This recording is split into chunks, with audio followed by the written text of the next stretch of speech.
Hey everybody, how you doing on this Sunday? It is time for one of our weekend editions of Daily Distinction. Really glad that you're here. Thanks for joining in. I typically am out of the office when I do the weekend thing to kind of get away, but a little bit different today. I've been attending a weekend program, so I'm breaking away from my virtual event that I'm attending to jump in here with you. Hope everything is good. Hey Brian, Sunday with Scott, you got to like that. I appreciate that. Glad that you're here. Thank you for making time to join. I appreciate it. And hey, just a reminder to everybody, as always, tonight, 8 o'clock Eastern, 5 o'clock Pacific, it's the Ken and Glenn show with a guy named Scott, with Glenn Morshower and Ken Walls and me. And looking forward to that. Those guys are always so great to talk to. You know, here's a crazy thing. We were just watching movies last night, and golly, now I'm drawing a blank on the name of the movie. I read the book. It's by the same woman that wrote Gone Girl. And it is a movie with Charlize Theron and Dark Places. Is that it? Somebody help me with that. Anyway, so watching it, and here's the first scene, and it's Charlize Theron. And in the book and in the movie, she is the daughter of a family that got murdered. She was the only survivor. She and her brother were the only survivors of this family got murdered. It's kind of like In Cold Blood, it was in no farm town in Kansas.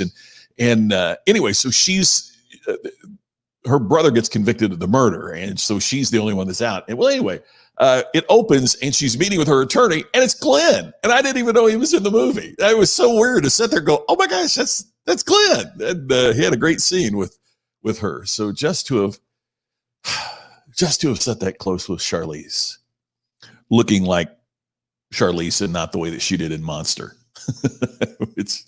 is a good thing. Charles, always great to see you. How's it going? Yes, it's a romantic comedy. No, not exactly. It's a murder mystery, as you might imagine. Good afternoon, Cheryl. Great to see you as always. Thank you, Pam. Appreciate that. Tammy's still, no better, no worse. She's hanging in there. Hey, I don't mean to be political with this. And anytime you mention COVID or anything like that, it seems like you're making a political statement. I don't mean that in any way. But Tammy started feeling ill. And so Tuesday we went and got tested. And fortunately, I've been doing fine. But we both went and got tested on Tuesday. We still don't have the results. Is that crazy? I mean, regardless of where you are on this issue, it is amazing to me that it's going to take about a week to get the results back. And who knows what you could pick up during that week. So you get a negative test. Crazy. But I'll keep you posted on that if there's any change or anything going on. So I appreciate you asking very much. So anyway, hey, a reminder too, because we're going to be taking some things down off of Distinction Nation as we move into a different format. And if you want to get the 14-day audio program on how you create personal distinction, you don't have much time left to do it. I don't have a deadline date for sure. I'll give you a heads up on that, but it's only going to be up there a week or so. So make certain that if you are interested it's a 14-day audio program, and you download the program, and you just it's like a book, but you only listen to one chapter every day for 2 weeks, and it'll give you just a little idea of something you can work on. By the end of the 2-week period, you have really clearly defined what your priorities are in life and how you integrate those with your goals, and then how your goals integrate with your daily activities. That's available for you. It is absolutely free for listeners of Distinction Nation, and that is going to be there for you for about another week. So please make sure, if you got any interest at all, download it. Most of us have space on our iPhone for it or our Android for it, so download it. So, hey, John, a blessed Sunday to you as well. Always great to see you, my friend. Thank you for being here. Yeah, Pam, it's absolutely crazy. So anyway, as you know, if you watch during the weekends, we do just a little abbreviated version over the weekend. And I've been attending this program this weekend. I'm going to get back to it as soon as we finish up here. But one of the things that has struck me about this program, it reminded me of something I hadn't thought of for years. Many years ago, I was given a speech in Florida, and I was living in Indiana at the time. And then I had another speech like 2 days later in Florida. So I just stayed there. It didn't make sense to fly to Indiana to get back home, to spend one day at home, then turn around and fly back to the same place I was going to be, right? So, and it, it was kind of nice. You save a little money on the flight and stay at the hotel and all this kind of thing. That was in Naples. So I have my book. I always carry a book or a Kindle with me, something to read. And I take it out to the beach and I get in my beach chair, got my book.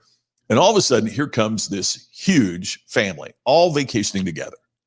And you could tell it was a mom and her adult sons and daughters and sons and daughters-in-law. You couldn't really tell who was who, and kids, right? So, gosh, you're probably 12, 13 people in this group. And they're coming out, and here I am by myself. I've got my book positioned. And all of a sudden, there's chaos all around me. Kids are running around. They're trying to get their chairs in the right spot, Well, anyway, so then everything finally gets resolved and everybody gets their chairs and the family all kind of gets in place and they're doing all this. And the mother of the group, kind of the matriarch of the family, right? She reaches in her beach bag and she pulls out a book to start reading. And all of a sudden, all of the adult kids, sons and daughters and sons-in-laws and daughters-in-law are all like aghast. And you could tell it really, and they were like, "Mom, what are you reading?"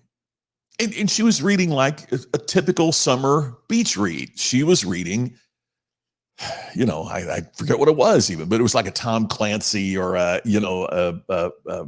romance or something. It would be the kind of thing you would sit in the summer and read on the beach. I didn't see anything on it. And so now they've got my attention, right? They've been all around me doing this. So now I'm kind of listening in. And the son, I'm assuming because of what he said, and he seemed to be the oldest that wasn't the mom in the group, said, "Mom, I can't believe it. In all of my years of being with you at the beach, from the time I was a kid to now I got my own kids, and all of the time, that we've ever gone to the beach and you pull out a book, it's always been a self-help book. This is the first time I've ever seen you pull out a fiction book as opposed to a self-help book." And the mother said, I'll never forget, the mother said, "I've been reading those things for years, and I don't know that they've done me any good."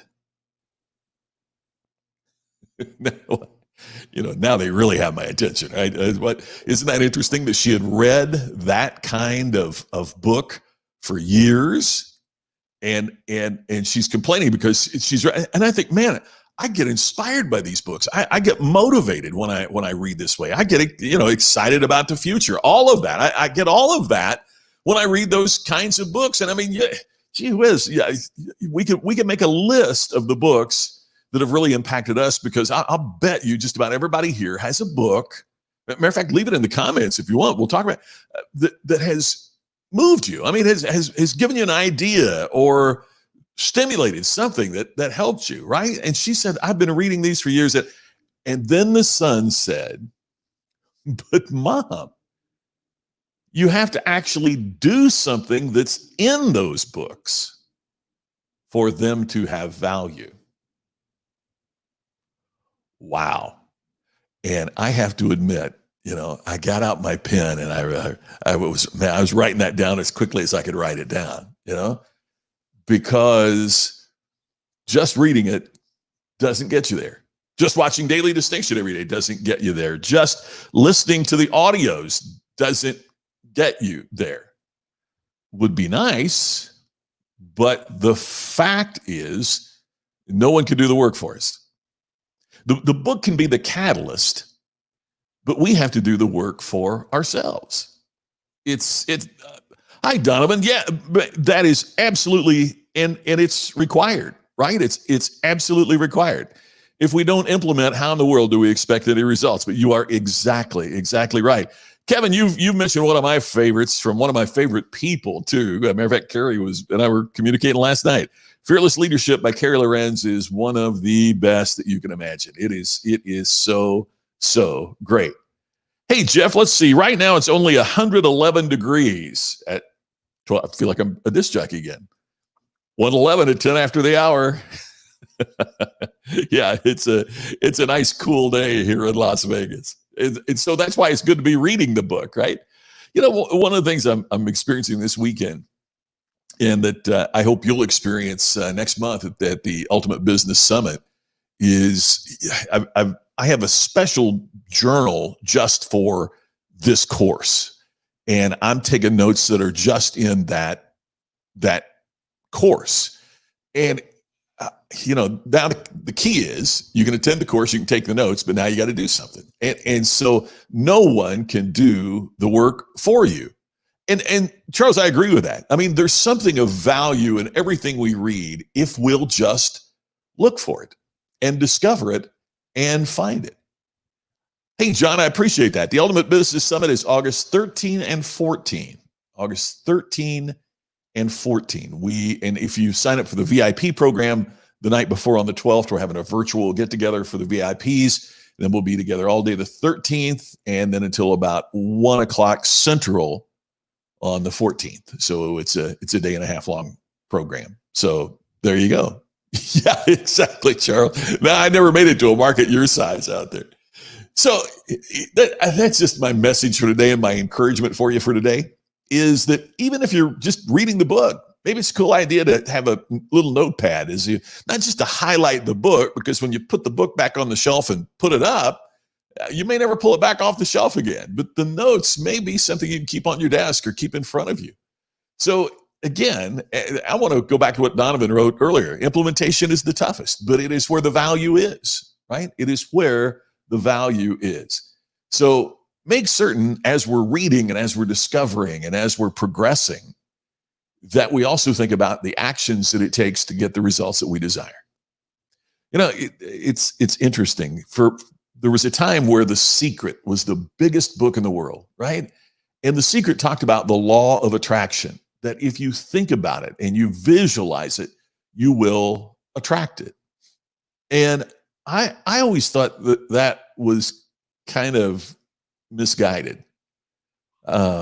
It's not only what you think about, and it's not only what you focus on, it's what you work to have happen that will get you where you want in your life. Man, I mean, I could sit on my couch and visualize attracting $1 million, but I don't think anybody's going to show up and knock on the door and hand it to me. I mean, even if I visualize trying to attract winning the lottery, I got to get off my butt and go out and buy a ticket.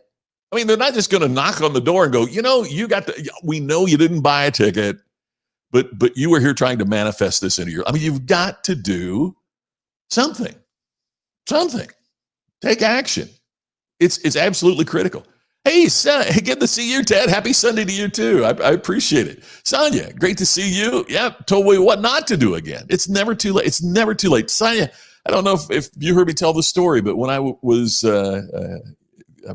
21 years old, and I met Colonel Sanders of Kentucky Fried Chicken, who, by the way, is from Henryville, Indiana. Did you know that? The Colonel Sanders is from Henryville. And he was telling me he started Kentucky Fried Chicken with his first Social Security check. How about that? Kentucky Fried Chicken got started with his first Social Security check. It is never, ever, ever too late. Oh, there you go, John. We got to chop the wood and put it in the stove to get heat. You're spot on, my friend. You are exactly right. So that's it. The shows I've listened to since the COVID shelter in place began. Oh my gosh, Charles, thank you for that. I hope so. I hope we're providing some insight and information.